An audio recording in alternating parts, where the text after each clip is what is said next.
What if I told you that the ancient world mastered technologies we still struggle to fully understand? Steel from ancient India was so pure it baffled modern metallurgists. Navigators crossed the Pacific Ocean, covering thousands of miles without maps or compasses. Desert engineers transformed barren lands into thriving cities. A Roman cup changed color like modern nanotechnology. Water clocks measured time with astonishing accuracy, and a mysterious liquid fire ignited even on water. These weren't myths, they were real, and for some reason, so much of it has been lost. Tonight, we unveil the forgotten genius of the ancient world. In this documentary, we explore 6 extraordinary technologies mastered by ancient civilizations and then lost. If this interests you, don't forget to subscribe to the channel and activate the bell button to receive all new updates. Now, relax and let's dive together into the world of ancient times. In the southern desert of what is now Jordan, where wind moves like a living thing across stone and sand, there is a city that seems almost impossible. Petra rises from rose-red cliffs in monumental facades and carved tombs, but what made the city possible was not what can be seen. Its true miracle was hidden beneath the rock. The people who built it were the Nabateans, an Arab people who began as nomadic traders and gradually settled in the region around the 4th century BC. At first glance, their choice of location appears reckless. The surrounding landscape receives, on average, less than 150 millimeters, about 6 inches of rainfall each year. Flash floods can rage through the narrow valleys in winter, but for most of the year, the environment is dry, exposed, and unforgiving. And yet, Petra flourished. At its height, the city may have supported around 20,000 to 30,000 inhabitants. It was not a desperate outpost clinging to survival. Ancient writers and archaeological evidence suggest gardens, fountains, bath complexes, and open pools. Water flowed where nature seemed to deny it. That transformation was not accidental, it was engineered. The Nabateans possessed an advanced understanding of hydrology and terrain management. They studied how rain moved across the surrounding hills, how seasonal wadis filled and emptied, how stone absorbed or shed moisture. Instead of relying on a single grand source, they designed a distributed system that captured, slowed, stored, and redirected water across a vast drainage basin. Central to this system were hundreds of rock-cut cisterns and reservoirs carved directly into the sandstone. These were not crude pits. They were carefully shaped chambers engineered to reduce seepage and evaporation. Because Petra's sandstone is porous, storing water directly in the rock would have meant gradual loss. To solve this, the Nabateans coated their cisterns with a lime-based hydraulic plaster. Chemical analyses show that this plaster was lime-based, often incorporating materials such as crushed ceramics or volcanic ash where available. The result was a durable lining that hardened in contact with water and formed an effective seal. By keeping reservoirs underground and protected from sunlight, they reduced evaporation and kept stored water cooler and cleaner than it would have been in exposed desert pools. But storing water was only half the problem. Moving it required precision. The Nabateans constructed channels and pipelines, often made of terracotta, that ran along cliff faces and through carved conduits. These channels were laid with careful gradients, rather than a fixed angle like exactly 4 degrees, which would have varied depending on terrain and material strength. They maintained a subtle, consistent slope designed to balance gravity flow with structural safety.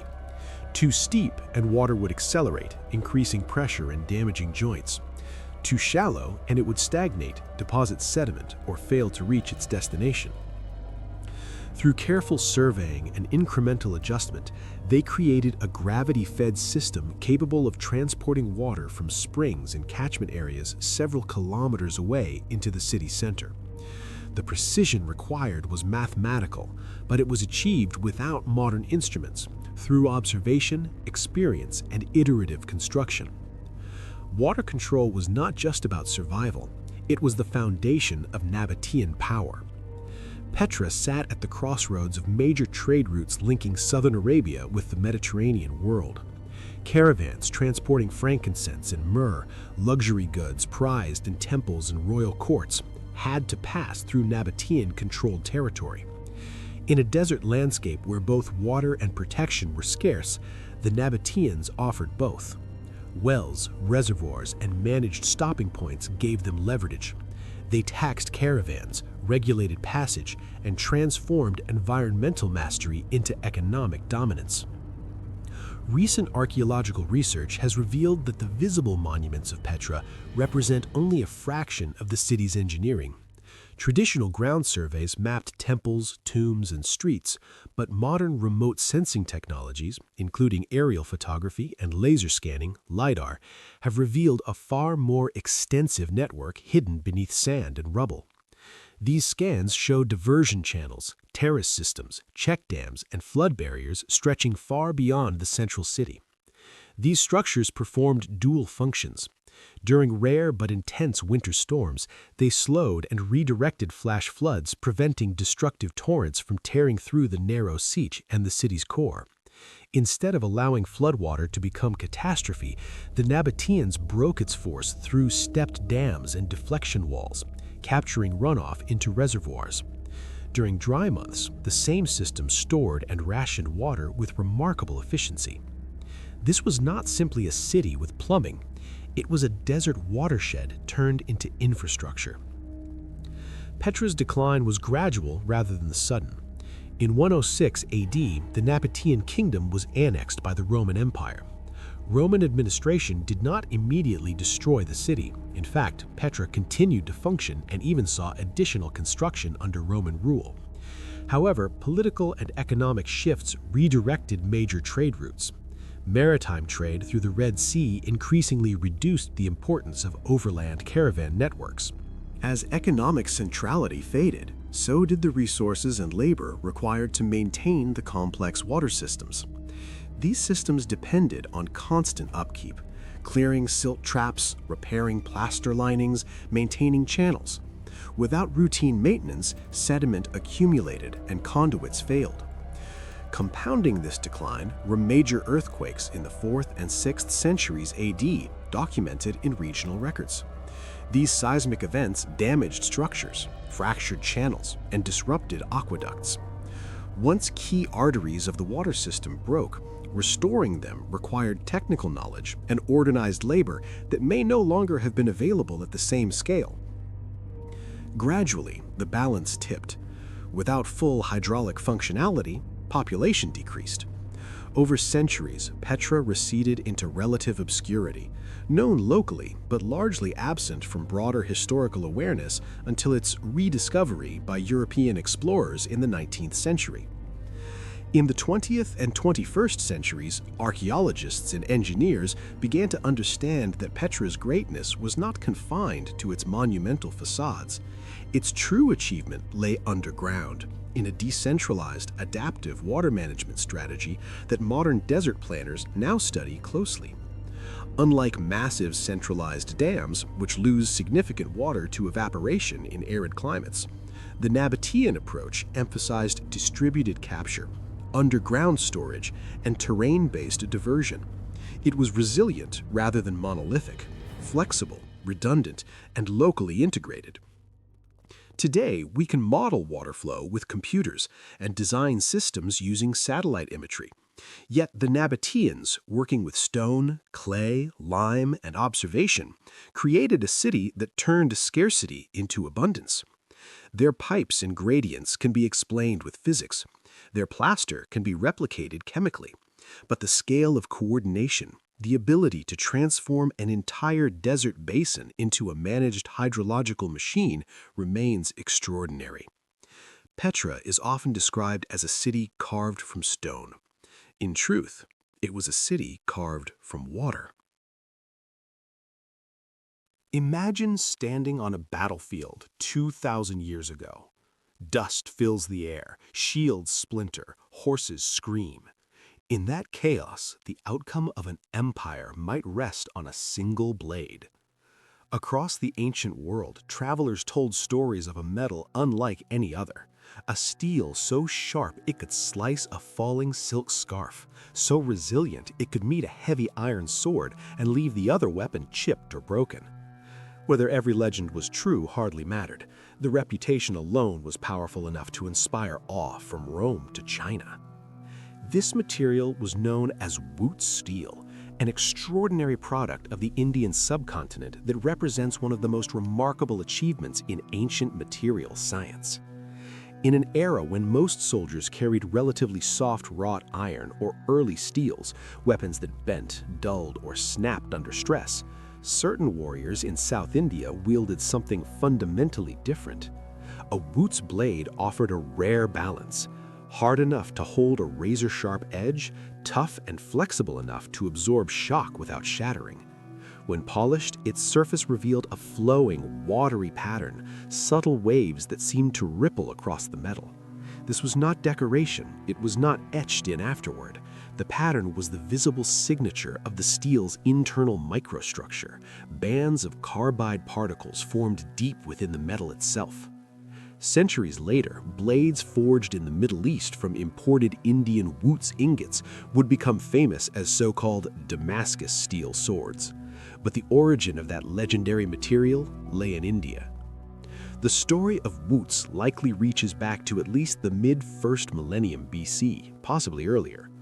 By the early centuries AD, South India, particularly regions corresponding to modern-day Tamil Nadu and parts of the Deccan Plateau, had become a center of high-carbon crucible steel production. Under powerful dynasties such as the Chera, Chola, and Pandya kingdoms, metalworking was not a primitive village craft, it was a sophisticated industry integrated into long-distance trade networks.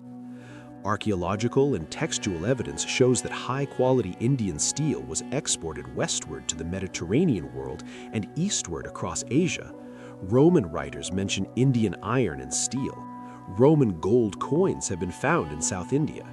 Trade ships moved spices, textiles, gemstones, and steel. Wootz was not just a weapon material, it was a strategic export. What made Wootz special was not just the ore, it was the process. Unlike bloomery iron production common in Europe at the time, South Indian smiths used a crucible technique. They placed carefully selected iron, sometimes pre-refined bloom iron, into small sealed clay crucibles. Inside, they added carbon sources such as wood or plant matter. The crucible was then sealed airtight with clay and placed in a furnace. Inside that closed environment, something remarkable happened. The iron absorbed carbon slowly and evenly, forming a high-carbon steel.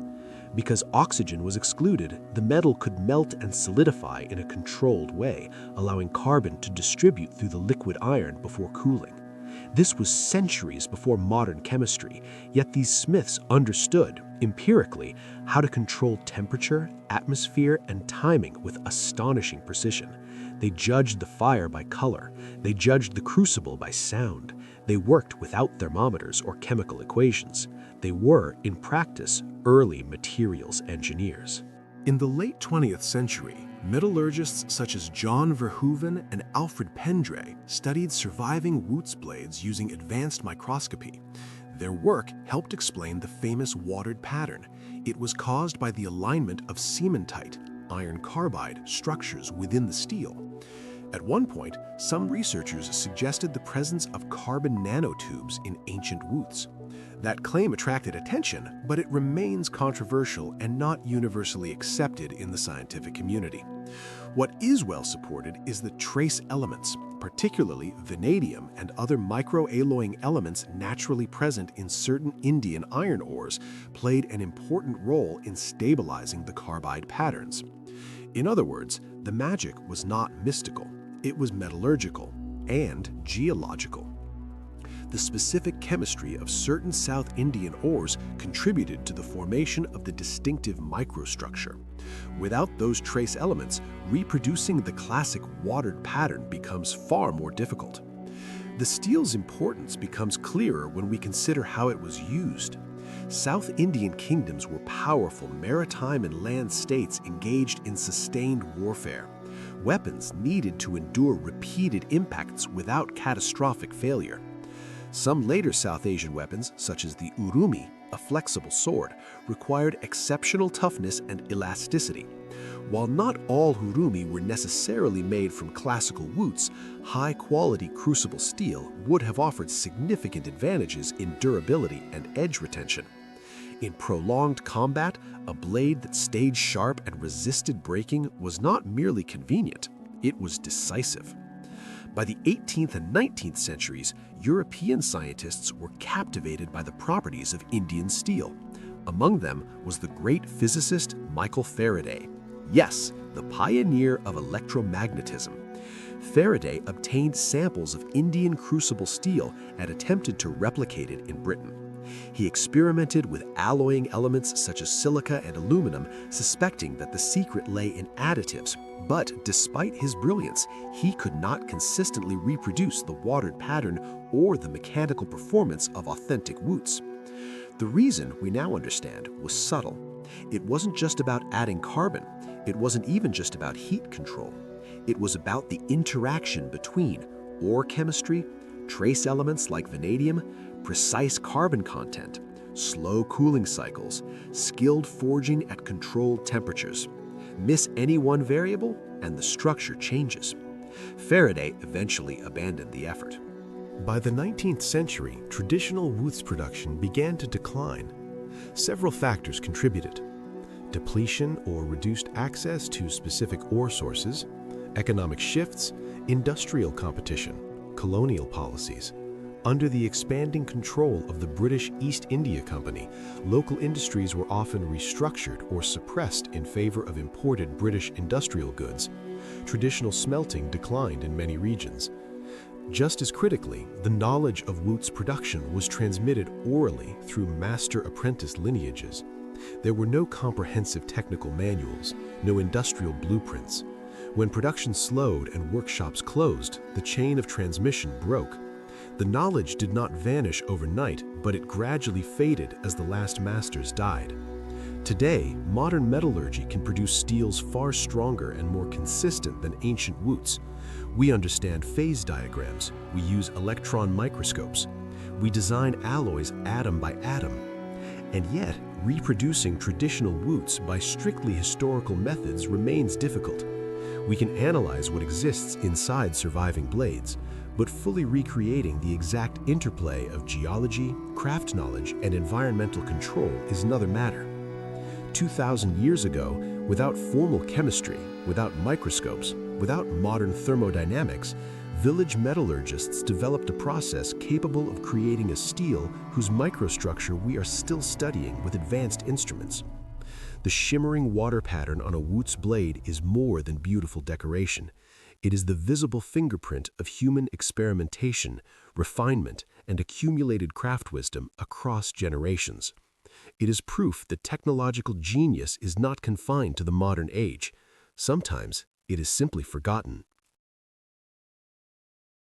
It begins with a cup that seems almost ordinary when resting quietly behind museum glass. To someone walking past it without context, it is simply an elegant Roman vessel, delicately carved, intricate, refined.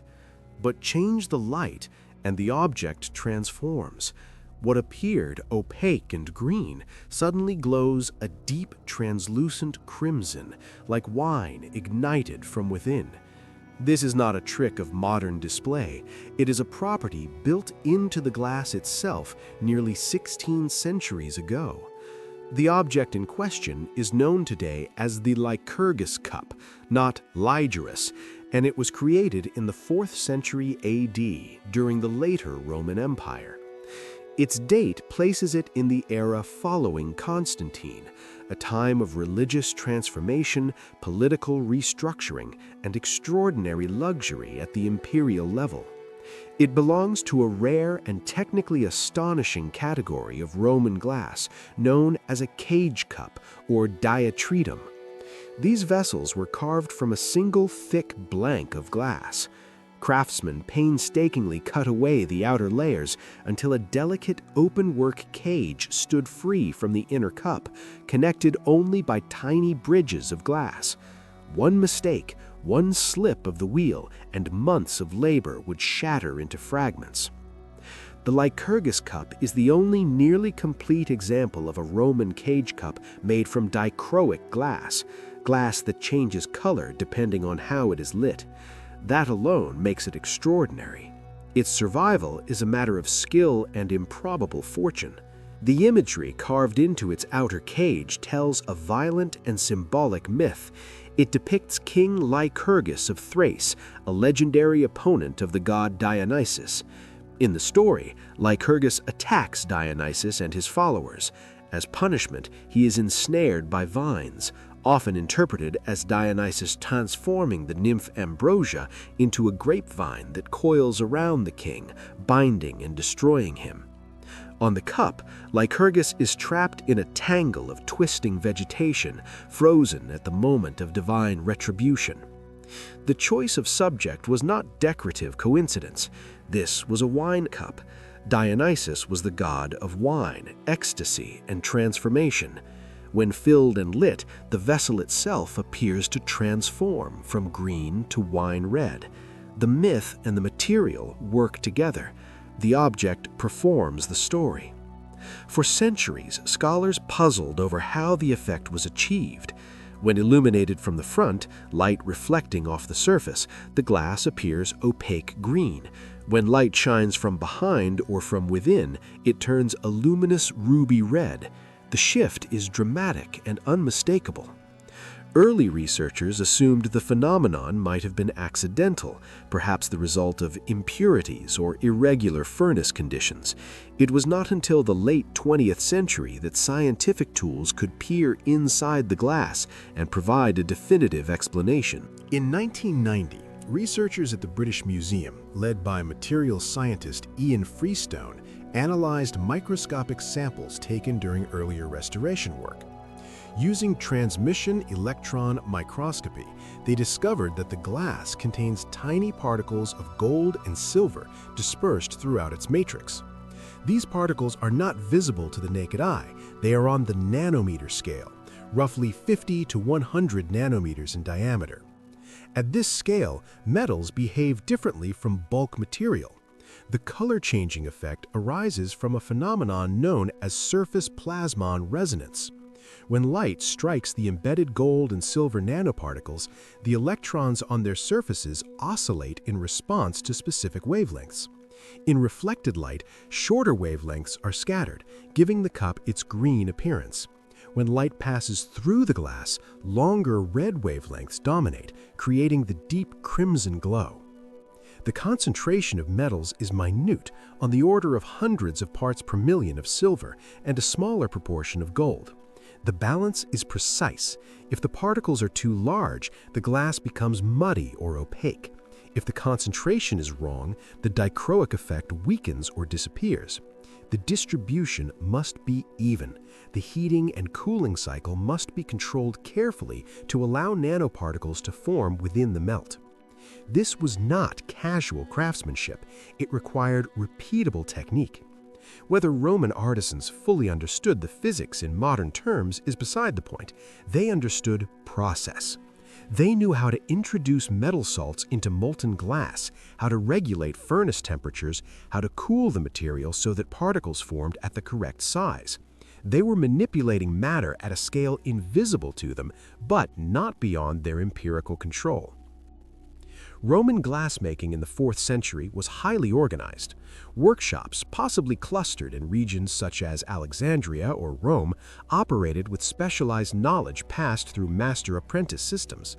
Recipes were guarded. Furnace practices were refined through generations. The Lycurgus cup likely emerged from such an elite workshop, perhaps commissioned for an imperial patron or a member of the highest aristocracy. It would have been a conversation piece at banquets, a theatrical object. As torches flickered or wine was poured, the cup would glow red, reinforcing the myth of Dionysus and demonstrating the host's wealth and access to extraordinary craft. The loss of this specific technology did not happen overnight, but it coincided with the gradual fragmentation of the Western Roman Empire in the 5th century. As political and economic systems fractured, so too did the centralized networks that supported specialized crafts. Supply chains for high-purity gold and silver shifted, large-scale patronage declined, skilled artisans dispersed or adapted to different markets. Knowledge in the ancient world was often practical and unwritten. If certain workshops closed and certain masters died without fully transmitting their methods, techniques could vanish. Dichroic glass did not entirely disappear. Later artisans occasionally produced color-changing effects, but nothing matching the technical refinement of the Lycurgus cup is known from late antiquity or the Middle Ages. Throughout the medieval and Renaissance periods, glassmakers experimented with ruby glass using gold or copper. They could produce red glass, sometimes brilliantly so, but it typically remained red regardless of lighting direction. The precise dual-color behavior of the Lycurgus cup was not systematically understood. It was not until the 19th century that chemists began to grasp the role of colloidal gold in glass coloration. Even then, measuring and controlling nanoparticles at the level achieved in the Roman vessel remained difficult. Only with modern nanoscience did the underlying mechanism become fully clear. In the 20th century, thin metallic coatings based on similar optical principles found applications in advanced technology, including spacecraft visors and satellite components, where selective reflection and transmission of light are critical. The physics governing those coatings echoes the same surface plasmon effects embedded in the Roman cup. Today, laboratories can reproduce dichroic glass with precision instruments and computer-controlled furnaces. We can model electron oscillations and measure particle size distributions. But one question remains humbling. How did 4th century artisans achieve such consistent nanoparticle formation without thermometers, spectrometers, or modern chemical theory? They did not speak of plasmons or nanometers. They spoke in the language of furnaces, color, and experience. They judged heat by the glow of the chamber, the behavior of molten glass, the timing of cooling. The Lycurgus cup is not an anomaly of magic. It is a testament to disciplined experimentation. It demonstrates that ancient craftsmen operated at the frontier of material manipulation within their technological context. They were not merely shaping decorative vessels, they were engineering how matter interacts with light itself. When the cup shifts from green to red, it is not only a visual effect, it is a reminder that technological peaks can be reached, mastered, and forgotten. The object survived, the workshop did not. And in that glowing transition from leaf green to wine-dark red, we see both the brilliance of Roman craftsmanship and the fragility of human knowledge. While master metalworkers in the Indian subcontinent were perfecting crucible steel, another revolution in human knowledge was unfolding on the far side of the world, not in fire and iron, but in wind, stars, and waves. Across the vast Pacific Ocean, a body of water covering nearly 1/3 of the Earth's surface, the ancestors of the Polynesians were doing something that, for centuries, outsiders would struggle to believe. Without metal instruments, without compasses, without written charts, they were deliberately exploring and settling the largest ocean on the planet. This was not drifting. It was not accident. It was one of the most sophisticated navigation systems ever developed. The story begins over 3,000 years ago with the people archaeologists call the Lapita culture. Originating from island Southeast Asia, these seafarers moved eastward through what is now Papua New Guinea and the Bismarck Archipelago. Their trail can still be traced today through fragments of intricately stamped pottery discovered across Melanesia and into the Western Pacific. From these beginnings emerged what would later become the Polynesian expansion, a vast, deliberate migration that eventually reached Hawaii in the north, Aotearoa, New Zealand in the south, Rapa Nui, Easter Island in the east. To grasp the scale of this achievement, imagine leaving the Solomon Islands or Fiji in a wooden canoe. Once the shoreline disappears, there are no landmarks, no mountains on the horizon, no helpful currents pointing the way, only water, thousands of miles of it. And yet they sailed. One of the clearest pieces of evidence that this expansion was intentional lies in wind strategy. Polynesian navigators often sailed against the prevailing trade winds when exploring. This may seem counterintuitive, but it was brilliant. If they failed to find land, turning around meant sailing downwind, faster and safer, back home. This alone challenges the old colonial-era theory that Polynesia was settled by accidental castaways blown off course by storms. The migration patterns, archaeological timelines, and sailing logic all point to coordinated exploration. These were not lost wanderers, they were planners. The greatest challenge of Pacific navigation is psychological as much as physical. Once beyond sight of land, the ocean becomes a seamless expanse. The sky can remain overcast for days, even weeks, especially near the equator. Stars, vital navigational references, may disappear behind clouds. So how do you maintain a steady course in a world of moving water and shifting wind? The answer lies beneath the surface. Polynesian navigators developed a deep understanding of ocean swells, long, low waves generated by distant weather systems. Unlike local wind waves, which are short and chaotic, deep swells travel across entire ocean basins in stable, consistent directions. Even when the surface appears confused by crosswinds or storms, the underlying primary swell continues on its original path. A master navigator seated inside the hull of a double-hulled voyaging canoe could feel these swells through the vessel itself. The canoe became an instrument. Its pitch, roll, and subtle vibrations transmitted information directly to the navigator's body. Maintaining course required isolating the rhythm of a swell that might only be a few inches high, filtering it out from the louder, irregular chop of surface waves. This was not mystical intuition, it was trained sensory calibration. The most extraordinary part of this system involved understanding how waves behave near islands. When a steady swell encounters land, it cannot pass through solid rock. Instead, it bends around it. This bending process is properly called diffraction, not diffraction. As the wave wraps around an island, the swells meet again on the sheltered side, forming distinctive interference patterns. An experienced navigator could detect these subtle changes in motion, even when the island itself remained below the horizon. Other wave behaviors provided clues. Refraction. As waves approach shallow water, they slow and curve toward land. Reflection. Swells striking steep cliffs or reefs bounce back, creating a distinctive countermotion.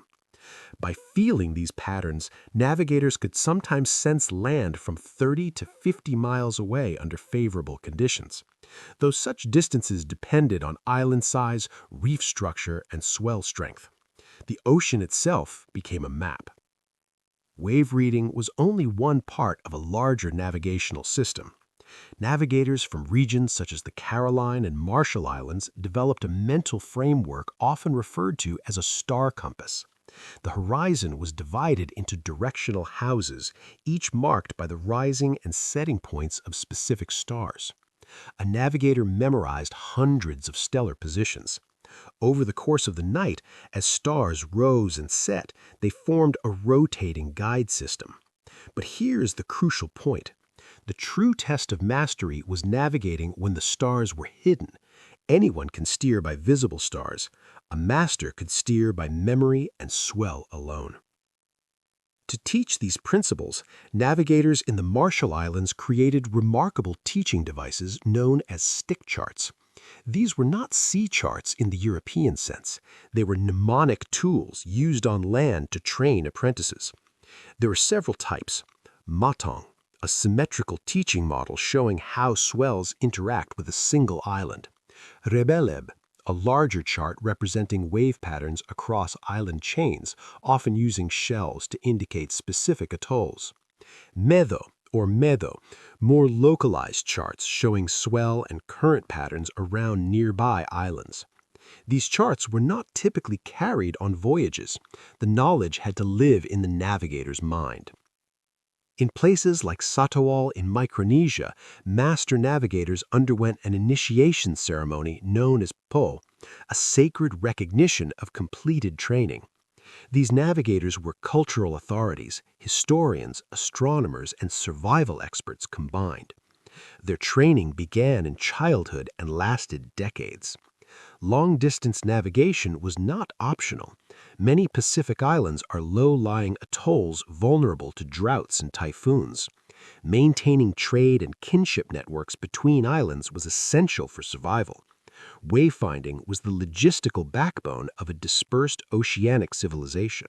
By the mid-20th century, many Western scholars still doubted that pre-contact Polynesians could have intentionally navigated across such distances. The prevailing academic theory suggested accidental drift voyages.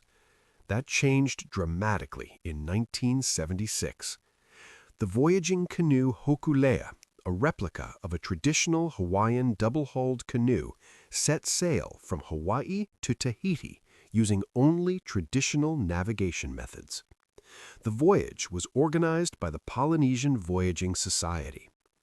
The key navigator was Mau Pialug of Satawal, one of the last traditionally trained master navigators in Micronesia.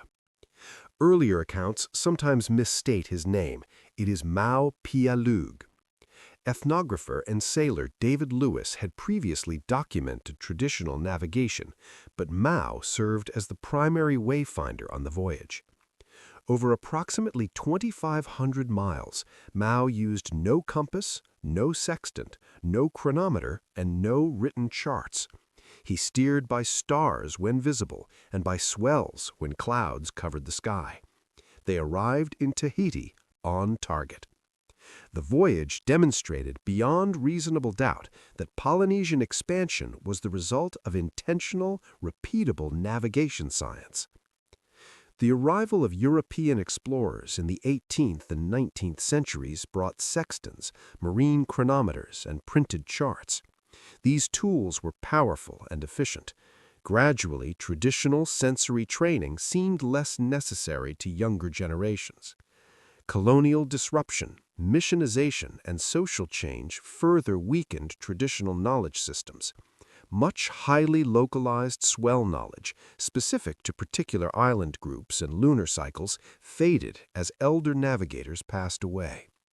Mau Pialug himself noted that some deep-water swell patterns known to his elders were already disappearing in his lifetime.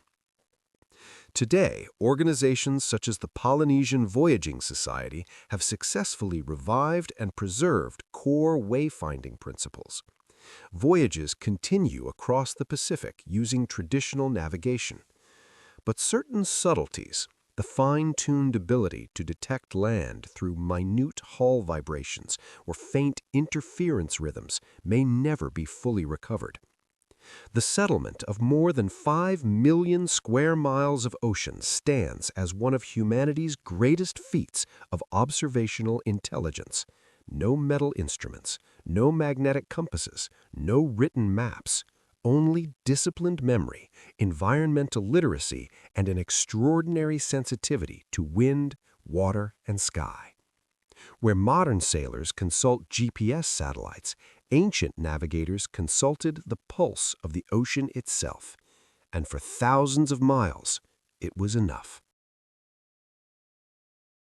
They called it liquid fire, and for centuries it was the nightmare of every fleet that dared approach the walls of Constantinople. We know it today as Greek fire, a weapon so feared, so closely guarded, that it helped preserve the Eastern Roman Empire, known to us as the Byzantine Empire, long after the western half of Rome had fallen. It first appeared in the late 7th century, during one of the most dangerous moments in Byzantine history.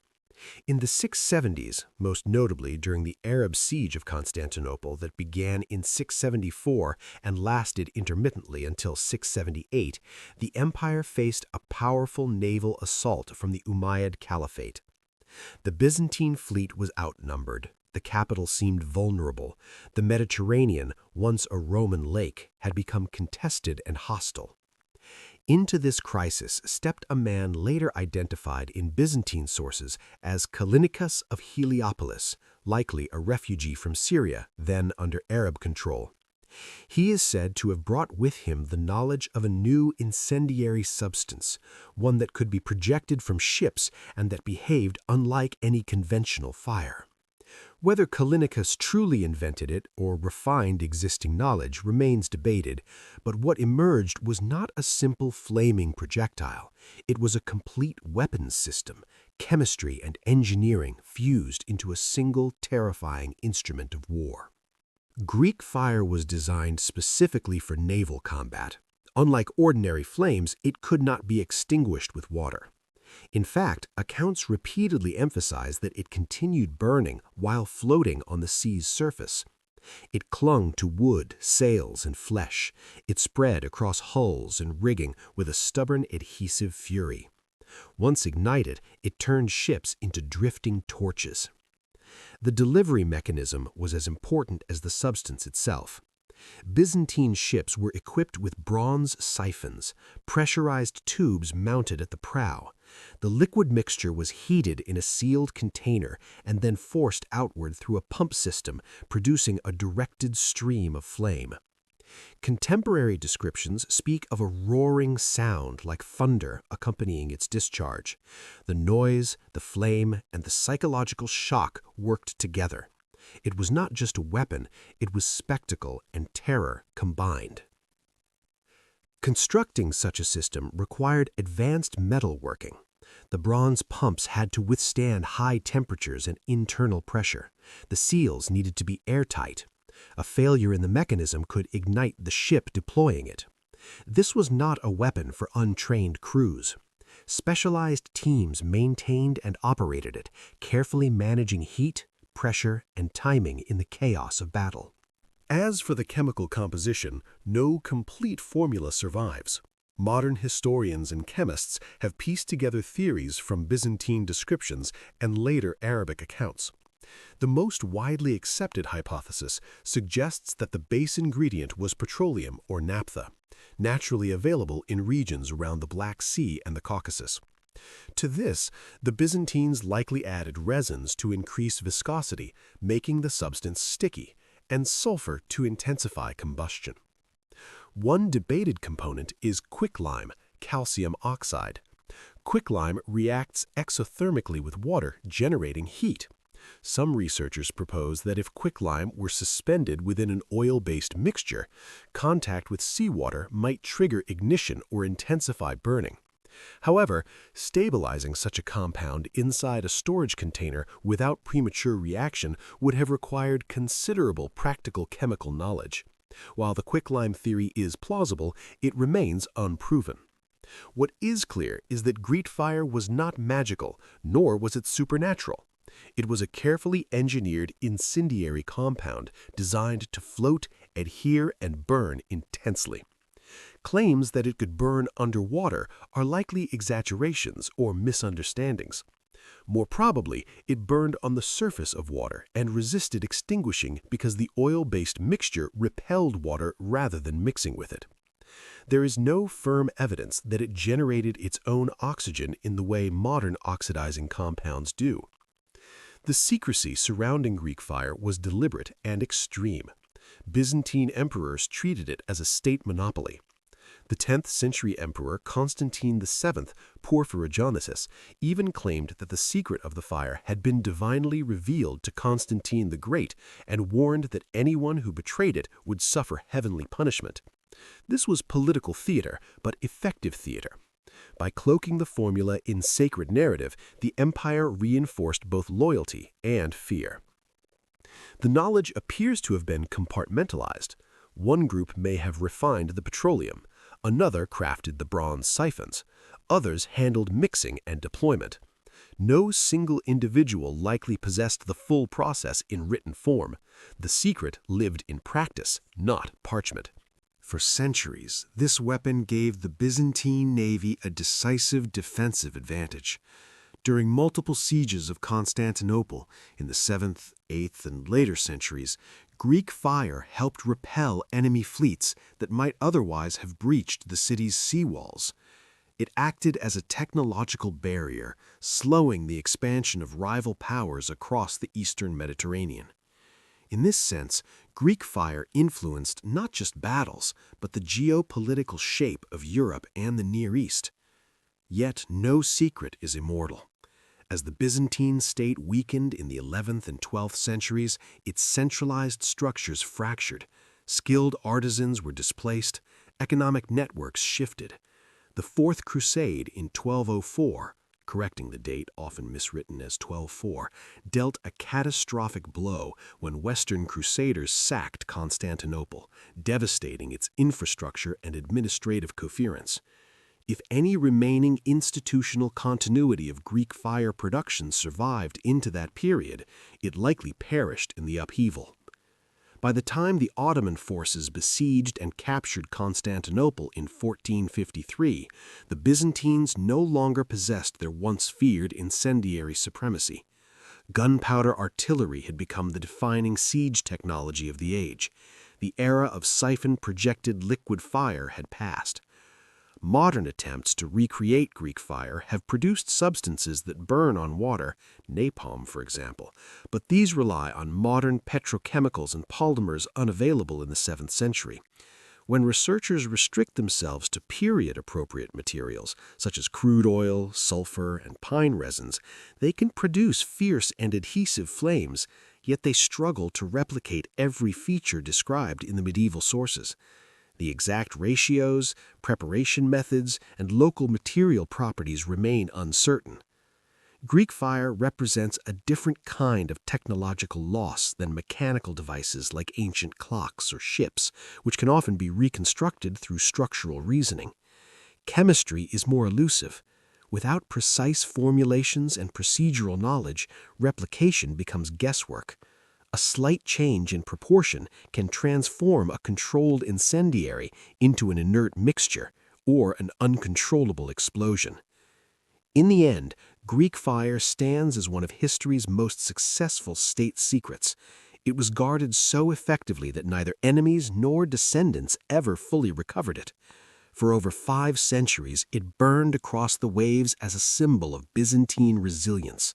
Then, as quietly as it had appeared, it vanished, leaving behind only descriptions, speculation, and the faint echo of thunder over the sea. In the year 1088, during the Northern Song dynasty, an extraordinary scholar named Su Song began work on a machine that would redefine the limits of mechanical engineering in the pre-modern world. Su Song was not merely an inventor, he was a statesman, astronomer, pharmacologist, and diplomat. When the imperial court commissioned him to correct inaccuracies in the calendar and improve astronomical observations, he responded not with a minor adjustment, but with a monumental creation, an immense water-powered clock tower erected in the capital city of Kaifeng. The structure rose to an estimated height of about 12 meters, nearly 40 feet, and it was far more than a clock. It functioned simultaneously as a precise timekeeping device, a celestial observatory, and a public demonstration of imperial authority. Water flowed continuously through its internal system, driving a sequence of mechanisms that transformed steady liquid motion into measured, regulated time. For nearly 3 centuries, nothing elsewhere in the world matched its level of sophistication. Much of what we know about this machine survives because Su Song documented it himself. In his detailed treatise, the Xin Yi Shang Fa Yao, Essentials of a New Method for Mechanizing the Armillary Sphere and Celestial Globe, he included diagrams and technical explanations of astonishing clarity. For generations, European historians believed the mechanical escapement, the device that allows a clock to release energy in controlled regular intervals, was a European innovation of the 14th century. Su Song's writings revealed that a form of escapement had been implemented in China almost 3 centuries earlier. His mechanism, often described as a heavenly balance escapement, regulated motion not through swinging pendulums, but through carefully timed releases triggered by water-driven force. At the heart of the tower stood a carefully engineered hydraulics system. Water descended from a main reservoir into a constant level tank designed with an overflow outlet. This detail was crucial. Without it, the water pressure would fluctuate as the reservoir emptied, causing the clock to speed up or slow down. By maintaining a stable water height in the secondary tank, Su Song ensured consistent pressure and a steady flow. That controlled stream filled a large water wheel fitted with 36 scoops. As each scoop accumulated water, its increasing weight eventually triggered a release mechanism. The wheel advanced exactly one increment, 1/36th of a full rotation, before being locked again. This intermittent movement, regulated and predictable, was the essence of mechanical timekeeping. The motion did not stop there. Through a sophisticated train of bronze gears, power traveled upward via what is widely regarded as the earliest documented endless chain drive in history. This continuous loop of linked components transmitted motion efficiently from the lower hydraulic system to the astronomical instruments above. At the summit, an armillary sphere, an intricate bronze framework representing the celestial sphere, rotated in synchronization with the heavens. It mirrored the movement of stars and planets in real time, transforming the tower into a working model of the cosmos. In imperial China, astronomy was not a neutral science. The emperor's legitimacy rested upon the mandate of heaven, the belief that cosmic harmony validated political authority. An inaccurate calendar or a failed eclipse prediction was not a minor scientific error.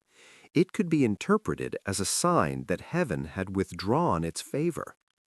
Su Song's tower, therefore, served both scientific and political purposes. It safeguarded the empire's cosmic credibility. The tower was also theatrical. At predetermined intervals, doors would open and wooden figures would emerge, striking bells or gongs, or displaying plaques to announce the hour. The machine performed time publicly. It translated celestial mechanics into visible, audible rhythm for the citizens below. Su Song's achievement was not the work of a solitary genius laboring in isolation. He coordinated teams of artisans, metal workers, carpenters, mathematicians, and astronomers into a unified industrial effort. His broad intellectual background contributed to the project's success. As a pharmacologist and natural scientist, he understood materials and their properties. Bronze components exposed to constant moisture required careful alloy selection and maintenance to resist corrosion. His diplomatic travels may also have exposed him to regional techniques that he synthesized into a single, integrated system.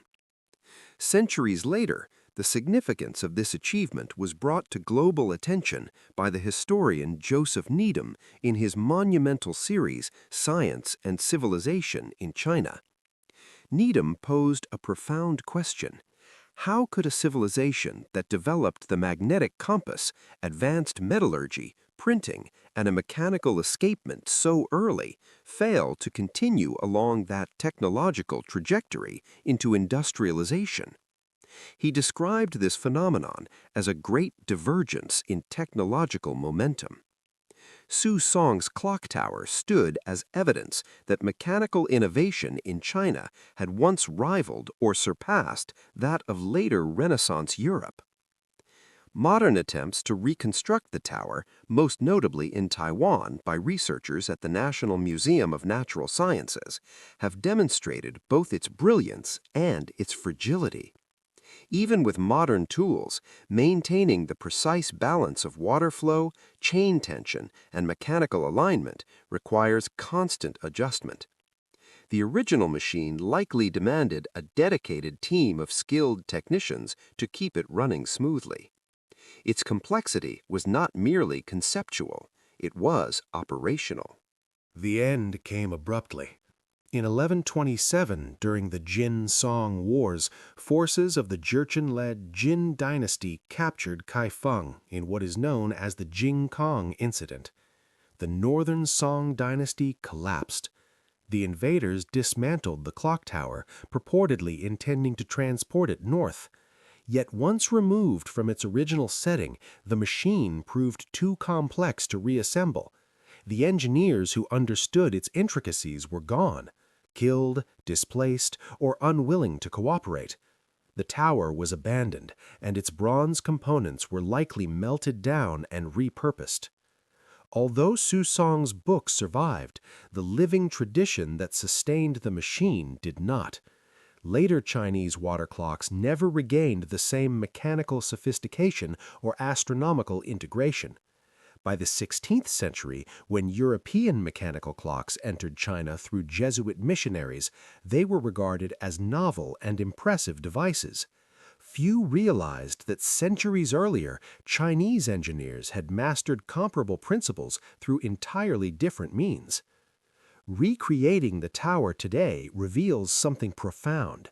It was not simply a clock, it was a mechanical cosmology. Water powered it not merely for convenience, but because water symbolized the steady, natural flow of the universe. The machine embodied harmony between heaven, earth, and human ingenuity. Modern replicas, constructed with laser-cut gears and precision machining, still struggle to reproduce the subtle reliability of the original hydraulic regulation. Maintaining perfect timing through the gradual filling of wooden scoops and the calibrated release of weighted levers demands patience, constant observation, and tactile understanding. It requires a sensitivity to natural flow that modern digital systems have largely replaced with electronic precision. Susong's tower stands as a reminder that technological progress is not always linear. Knowledge can peak, vanish, and be rediscovered centuries later. In 11th century Kaifeng, engineers translated the movement of water into the rhythm of the stars. They built a machine that did not simply measure time, it embodied it.